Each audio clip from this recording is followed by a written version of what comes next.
এমন এক ব্যবসার কথা রব্বুল আলামিন বলেছেন যেখানে বিক্রেতা হলো বান্দা মুমিনেরা, ক্রেতা হলেন আল্লাহ। ক্রেতা কে? মানিল্লাযী ইশতারা, ক্রেতা কে? আল্লাহ। আসসালামু আলাইকুম ওয়া রাহমাতুল্লাহ। আসসালামু আলাইকুম ওয়া রাহমাতুল্লাহি ওয়া বারাকাতুহু। ইন্নাল হামদালিল্লাহ نحمده ونستعينه ونستغفره ونؤمن به ونتوكل عليه ونعوذ بالله من شرور أنفسنا ومن سيئات أعمالنا من يهده الله فلا مضل له ومن يضلل فلا هادي له ونشهد أن لا إله إلا الله وحده لا شريك له. أما بعد فقد قال الله تبارك وتعالى في كلامه المجيد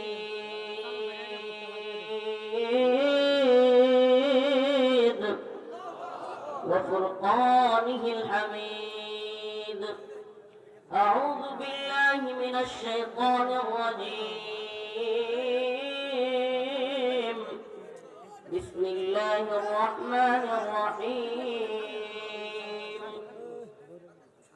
إن الله اشترى من المؤمنين أنفسهم وأموالهم بأن لهم الجنة يقاتلون في سبيل الله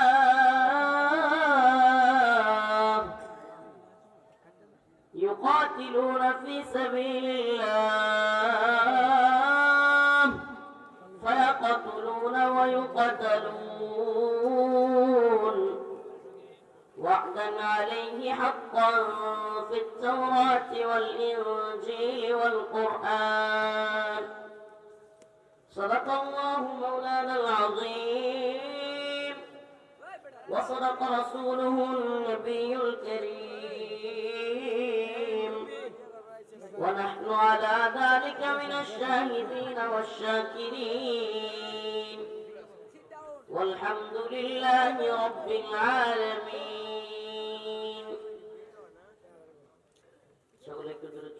اللهم صل على محمد وعلى آل محمد كما صليت على إبراهيم وعلى آل إبراهيم إنك حميد مجيد. اللهم بارك على محمد وعلى آل محمد كما باركت على إبراهيم وعلى آل إبراهيم إنك حميد مجيد. জামিয়া ইসলামিয়া দারুল উলুম তিলাটিয়া ফুলপুর মোমেন শাহের উদ্যোগে আয়োজিত খতমে কোরআন ও খতমে বুখারী শরীফ উপলক্ষে ৬২তম মাশাআল্লাহ ৬২তম বার্ষিক ইসলামী সম্মেলনের সম্মানিত সভাপতি উস্তাজুল আসাতিজা আমাদের সকলের মুরব্বী হযরতুল আল্লামা ইমদাদুল হক সাহেব দামাত বরকাতুহুম, সহসভাপতি হযরতুল আল্লামা মাওলানা আব্দুল মান্নান মাহমুদ সাহেব দামাত বরকাতুহুম, শেখ অত্র জামিয়া। আরো উপস্থিত ছিলেন দেশ বরেণ্য উলামায়ে কেরাম, মুরব্বিয়ানে ইজাম। আমি তো আপনাদের এলাকার সন্তান। যে হুজুর আজকের এই আলোচনার উপস্থাপনা করতেছেন উনি আমার উস্তাদ, এই মাদ্রাসার উস্তাদ। আমি আপনাদের এলাকারই সন্তান। দীর্ঘ রাত পরেও এই হাজার হাজার জনতা এখনো অপেক্ষায় আছেন। এটা এই ভালোবাসাটা যেন আমাদের একমাত্র আল্লাহর জন্য হয়। আল্লাহ পাকের কাছে লাখো কোটি শুকরিয়া আদায় করতে হয় প্রথমেই যে আল্লাহ তাআলা আমাদেরকে এত সুন্দর একটা মজমা, এত সুন্দর একটা জান্নাতের বাগান মাদ্রাসার প্রাঙ্গণে তৈরি করে দিয়েছেন। এজন্য অন্তঃস্থল থেকে কালিমাতুশ শুকর আদায় করে স্বতঃস্ফূর্ত আওয়াজ করে একবার বলে আলহামদুলিল্লাহ। আমারই ঘুম ধরতেছে, আমনে করে কি করব, অনেক রাত হয়েছে। সেই সফরে বের হয়েছি 3 তারিখ। 3 তারিখ সফরে বের হয়েছি, নেত্রকোনা হইয়া ঢাকা হইয়া মুন্সিগঞ্জ, মুন্সিগঞ্জ থেকে আবার গেছিলাম ওই চুয়াডাঙ্গা মেহেরপুরের কাছে, কুষ্টিয়া মেহেরপুরের কাছে, বাংলাদেশের এক প্রান্তে। আবার গতকালকে ছিলাম নোয়াখালী বেদেপুরি। তো এইভাবে এই যে সফর, এখন বাড়িতে ঢোকা হয় নাই। আজকে রাত্রে এখান থেকে গিয়ে বাড়িতে যাব। এই ভ্রমণের ক্লান্তি, ঘুমের ঘাটতি, প্রতিদিন খাওয়ার কোনো রুটিন নাই, এই যে অবস্থা প্রোগ্রামের সিজনে, এটা এক ভয়াবহ পরিস্থিতি। আমার আজকের প্রোগ্রাম দেখে খুব ভালো লাগতেছে, আয়োজকদের রুচি আছে মাশাআল্লাহ, এবং যেই মজমা প্যান্ডেল, যে আয়োজন, মানে খুবই ডেকোরেটর সিস্টেমটা খুব সুন্দর। শীতের দিনে এরকম হইলে বাহির থেকে মনে হয় এটা একটা আলাদা একটা বাড়ির মতো, সব দিকে একবারে বেড়া দেওয়া, ছোট্ট একটা গেট, উপরের ইয়াটাও খুব সুন্দর হয়েছে, ডেকোরেশন গুলো খুব ভালো হয়েছে। আমি আমার সাথে যে থাকে তার বাড়ি ইউনিয়নে এনামরে বললাম এই ডেকোরেশন কে করছে এর একটু খবর দিস, আমি মাহফিল করলে আমার এনে নেওয়া লাগবে। ডেকোরেশনটা খুব সুন্দর হয়েছে না? অনেক সুন্দর হয়েছে। আমি এখন পর্যন্ত আমাদের অঞ্চলে যত প্রোগ্রাম দেখছি এর মধ্যে ফার্স্ট ক্লাস ডেকোরেশন করছে। আল্লাহ তাআলা দ্বীনের জন্য তারা কবুল করুক। যাত্রা ফাত্রার মধ্যে তার জিনিসপত্র যাতে না যায়, আল্লাহ সেটাও কবুল করুক। তো আসলে এত রাত্র পরে বসছি, ঘুম ঘুম ভাব, চিন্তা করতেছি কি আলোচনা করব। এর মধ্যে মাথায় আসলো যে এত রাত্রে একটা বিষয় নিয়ে আলোচনা করা দরকার, সেটা হলো আল্লাহর সাথে ব্যবসা। বান্দা যেই ব্যবসা অনেক লাভজনক ব্যবসা, পৃথিবীতে আপনি যার সাথেই ব্যবসা করেন ধোঁকা খাওয়ার চান্স আছে না নাই?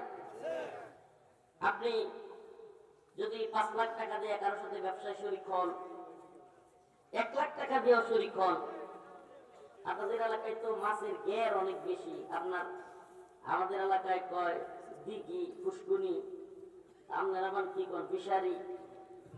তো আমি তো দেখলাম যে তারা কান্দার মানুষ সর্বনাশ, মনে হয় যে এই পুষ্কুনি আর ফিশারি ব্যবসা দিয়েই চলে। হাই রে দিঘি আর দিঘি। তো এই যে দিঘির ব্যবসা, এই ব্যবসায় আপনার প্রথমত পুঁজি কাটাইতে হয়, ছোট্ট এই যে পোনা মাছ আইনা ছাড়তে হয়, কেউ কেউ আবার ডিম ফুটায়। এই যে ব্যবসা করেন, ব্যবসার মধ্যে অনেক সময় লাভ ক্ষতি আছে না?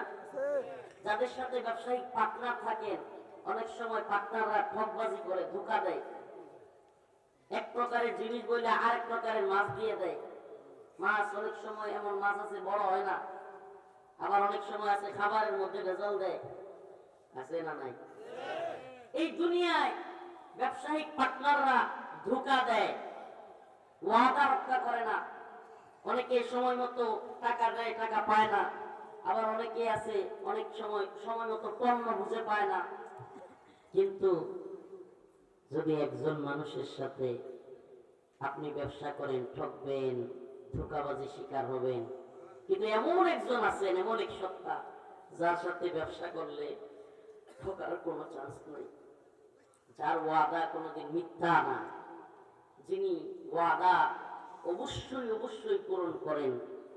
আজকের ব্যবসার আলোচনা হবে সেই মহান রবের সাথে ব্যবসা। আচ্ছা, আপনি বারবার উঠলে তো মানুষ রাগ করবো, এতবার উঠলেন। আচ্ছা বাবা, আল্লাহ মাফ করে দেন, আল্লাহ রাস্তায়। আচ্ছা ঠিক আছে, বই আপনি আমরা বুঝছি, আমি দেখি। আচ্ছা ঠিক আছে, চিল্লায় না, বই ঝিঙে বেড়ায়, চিল্লায় কম চিল্লায়। আচ্ছা ঠিক আছে, আমরা দেখতেছি, আপনি আমার দেখতেছি, নিচে বাবা আর চিল্লায় না, কাজে লাগাই না যত রাত করে। প্রিয় ভাইরা আমার, তো আল্লাহর সাথে ব্যবসা, কার সাথে? সুবহানাল্লাহ, উলামায়ে কেরাম এখানে আছে। এই ব্যবসায়ের বিক্রেতা হলাম আমরা, মুমিন বান্দারা। আমরা নিজেরা মুমিন দাবি করি, আল্লাহ ভালো জানে। আস্তাগফিরুল্লাহ ওয়া আতুবু ইলাইহি। সাহাবায়ে কেরাম সহ ঈমানের ব্যাপারে ভয় করতেন। আল্লাহ নবী সাল্লাল্লাহু আলাইহি ওয়াসাল্লামের এক সাহাবীর কাছে, হুযায়ফা রাদিয়াল্লাহু আনহু, ওনার কাছে মুনাফিকের লিস্টি ছিল। আল্লাহ নবীর অন্যান্য সাহাবারা ভয় পাইতেন, হযরত ওমর সহ খালি জিজ্ঞেস করতেন, আমার নামটা মুনাফিকের লিস্টেতে নাই তো? চিন্তা করছে, আর আমরা এক একজন আস্তাগফিরুল্লাহ নিজের অনেক বড় ইমানদার, অনেক বড় শায়েখ, অনেক বড় বুজুর্গ মনে করি। নাউজুবিল্লাহ। অথচ আল্লাহর নবী সাহাবায়ে কেরাম কাউকে আশারাই মুবাশশারা একবারে আল্লাহ রাসূল সাল্লাল্লাহু আলাইহি ওয়াসাল্লাম যাদেরকে জান্নাতের সুসংবাদ দিয়েছিলেন তারা পর্যন্ত নিফাকের ভয় পেতেন। হুজুরের তো চেয়ার দেয় নাই, ছাত্ররা বসে আছে। হুজুরই বলবেন হুজুর বিনয়ী তো সুবহানাল্লাহ, কত বিনয়ী মানুষ আমাদের উস্তাদ হুজুর মুহাদ্দিস সাহেব হুজুর। এখন মনে হয় শেখুল হাদিস হয়ে গেছে হুজুর। চুপ করে বসে মাশাআল্লাহ বুখারী পড়েন, অনেক যোগ্য মানুষ। আমি হুজুরের কাছে তরজমাতুল কোরআন পড়েছি, অনেক যোগ্য মানুষ। আল্লাহ তাআলা হুজুরকে কবুল করুক। বিনয়ী মানুষ, ছাত্ররা বসে আছে উপরে, নিজে বসে আছে নিচে, কোনো দায় নাই। একজন উস্তাদ ফরিদাবাদে ছিলেন, অনেক বড় শেখুল হাদিস হযরত মাওলানা ওসমান সাহেব হুজুর। ওনার ব্যাপারে বলা হয়তো যে হুজুর একটু চিকন গড়নের ছিলেন। একদিনের ঘটনা, চিকন চাকন ছিলেন ফরিদাবাদ মাদ্রাসায় মুহাদ্দিস সাহেব, ফরিদাবাদ মাদ্রাসার মুহাদ্দিস সাহেব, কিন্তু স্বাস্থ্য খুবই দুর্বল ছিল, চিকন চাকন মানুষ ছিলেন ওসমান সাহেব হুজুর। তো এক ছেলে নাহবিবির পড়বে মাদ্রাসায় আসছে, একটু বড় সড়ক বাচ্চা আর কি, বড় সড়ক ছেলে, দাড়ি টাড়ি আছে। তো 4 তলায় হইল নাহবিবির ক্লাস। তো আয়সা সে কাউরে পাইতেছে না, বড় ট্রাক নিয়ে 4 তলায় উঠবে, কষ্ট হবে। একজনের ডাক দিছে, এদিকে আসো, এদিকে আসো ভাই। তো আসছে, আসার পরে ট্রাক গাইছে, এটা ধরো। এখন 2-4 তলায় যখন উঠে ছাত্ররা সব দেখতে শিখতে পারতেছে, ছাত্ররা আবার সামনে কিছু কইতেও পারে না। উনিও দেখেন কত বিনয়ী মানুষ ওসমান সাহেব হুজুর। ফরিদাবাদের ঘটনা, ছাত্র না বেমিরের বলছে ট্রাঙ্কের মধ্যে ধরতে, হুজুর ট্রাঙ্কে 2-4 তলায় উঠতেছে। ফরিদাবাদ মাদ্রাসা, হাজার হাজার ছাত্র যে মাদ্রাসায়, ওই মাদ্রাসার মুহাদ্দিস হাদিস পড়ান, অথচ একটা না বেমিরের ছাত্র বলতেছে ট্রাঙ্কে ধরেন, এই ভাই ট্রাঙ্কটা ধরো, তো ট্রাঙ্ক ধরো, দূরে উপরে তুলতেছিলেন। সুবহানাল্লাহ। এমন অনেক বিনয়ী উস্তাদদেরকে আমরা পেয়েছি। আল্লাহ তাআলা এই সমস্ত মানুষগুলোকে দ্বীনের জন্য কবুল আর মঞ্জুর করুন, বলেন আমিন। এই সেলিব্রিটিজমের জামানায়, ইউটিউব ফেসবুকের জামানায় আল্লাহ মাফ করুক, এখন তো সম্মানিত হওয়া, বড় আলেম, বড় মুহাদ্দিস কিংবা কে বড়, এটা মাপকাঠি হইলো নাউজুবিল্লাহ কার ইউটিউবে ভিউ বেশি। এটা হাস্যকর আর কোনো কিছু হইতে পারে? তাইলে হিরো আলম তো কত বড় বক্তা, যার ভিউ বেশি, এই যদি সম্মানিত মানুষ হয়ে যেত, এই যদি বড় মুহাদ্দিস কিংবা বড় বক্তা হয়ে যেত, তাইলে এদেশে নাউজুবিল্লাহ। এটা হলো আমাদের এই সোশ্যালিজমের যুগে, ভাইরালিজমের, সেলিব্রিটিজমের যুগে এক ধোঁকাবাজি। জনগণ কার যোগ্যতা কতটুকু, কাকে কোন অবস্থায় নিতে হবে সেটা অনেকেই জানেই না। এই জন্য অনেক বড় বড় মুহাদ্দিস, অনেক বড় বড় আলেমদের কথা শুনতে চায় না মানুষ। কিন্তু এই ভাইরালিজমের যুগে, ইউটিউব ফেসবুকের যুগে যাদের পরিচিতি আছে, তাদের কথা শোনার জন্য মানুষ উদ্গ্রীব থাকে। কথা না, অনেকে আছে শুধু একটু দেখবে। এই ধরনের বিষয়গুলো থেকে আমাদের দূরে থেকে খুলুসিয়তের সাথে দ্বীনের পথে থাকার চেষ্টা করা দরকার, এবং ওই সমস্ত মুখলিস মানুষদের আলোচনা শোনা দরকার। আল্লাহ তাআলা বুঝার এবং আমল করার তৌফিক দান করুন। তো যে কথা বলতেছিলাম, যে ব্যবসা দুনিয়ার কারোর সাথে করলে ধোঁকা খাওয়ার চান্স আছে, কিন্তু ব্যবসা যদি আল্লাহর সাথে হয় ধোঁকা খাওয়ার কোনো সম্ভাবনা আছে? আমরা তো মুমিন। আল্লাহ পাক বলতেছেন, ইন্নাল্লাহা ইশতারা মিনাল মুমিনিনা আনফুসাহুম ওয়া আমওয়ালাহুম বিআন্না লাহুমুল জান্নাহ يقاتلون في سبيل الله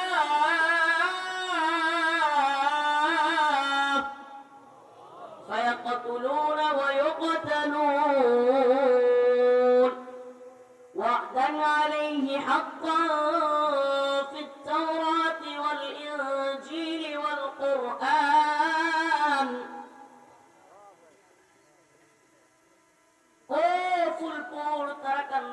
সিংহের মুসলমান, ও প্রিয় বাবাজিরা, ভাইরা, গভীর খেয়াল করে একটু আমার এই আয়াতের দিকে। আল্লাহ রাব্বুল আলামিন কি বলেছেন এই আয়াতে কারীমার তরজমার দিকে একটু খেয়াল করুন।